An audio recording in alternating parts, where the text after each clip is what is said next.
Hello, my name is Gabby and welcome back to my channel, or if you're new here then welcome to my channel, and in today's video we are going to be talking about what I'm currently reading, which is primarily 3 different books right now. I'll probably start an audiobook soon because I just finished one, but I just haven't chosen what that's going to be yet. So for now, it's just 3, starting with City by Keiichi Awari. And this is a manga series that takes place in an ordinary city and it follows the not-so-ordinary people who live within it. And I'm currently reading volume 4. This is the main manga series that I'm focusing on right now, even though I would certainly like to pick up some others. This has really been the focus, and it's been the one that has been calling out to me the strongest right now, and I do think that it is because the anime aired around this time last year. When I think about what I watched last summer, this is one of, if not the first series that I think of. And I've missed all of those feelings, and the manga is letting me re-experience them again, and I am just having a lot of fun with this series right now. I do think that I am missing some of like the animation choices and the voice acting and the music, but it all still lives so strongly in my head, so I do think that it is kind of translating over to the manga in that way. And I really like the characters. It's a mix of slice of life and just like absurdity and really charming fun. I love it so much. It feels so refreshing to read. And again, just relaxing, and I do really want to continue on with this series and just read more of it. And honestly, I just want to kind of keep going with it until I'm done with it and it's complete. I'm not sure if the anime covered the whole manga series or not, but if it didn't, I'm excited to see what the anime didn't cover. But even if it did, I know that I'm gonna have a great time with it anyway. And then we have Dungeon Crawler Carl by Matt Dinniman. And this takes place when every human-made construction on Earth collapses, killing everyone who was inside at the time. The survivors are left with a decision to enter an 18-level dungeon and survive a game show that is filled with traps, monsters, and loot, and it relies heavily upon building an audience and gaining views and followers from those watching across the galaxy. I feel like I've been seeing this series everywhere, and based on the covers, the little bit that I knew of the plot, and just like its persistent existence in my life, I picked up the first book of this series and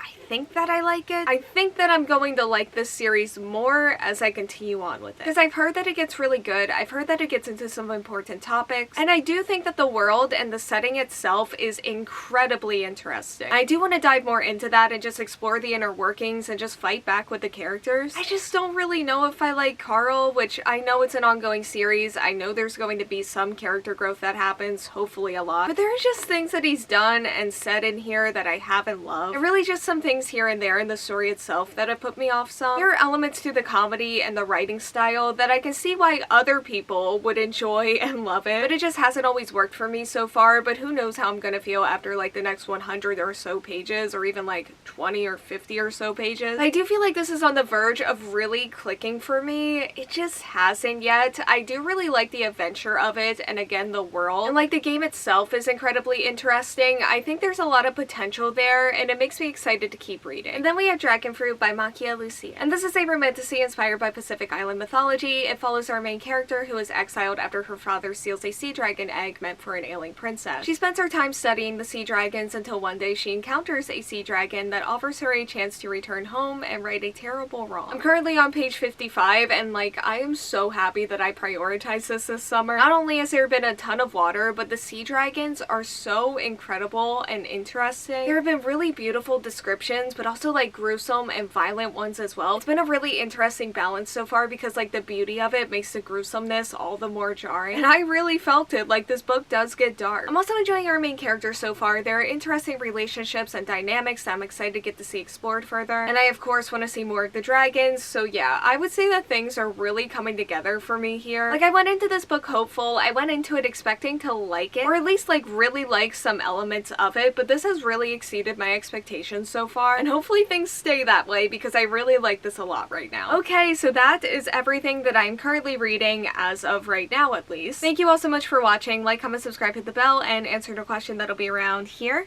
if you want to do that, and hopefully I will see you here next time. Bye.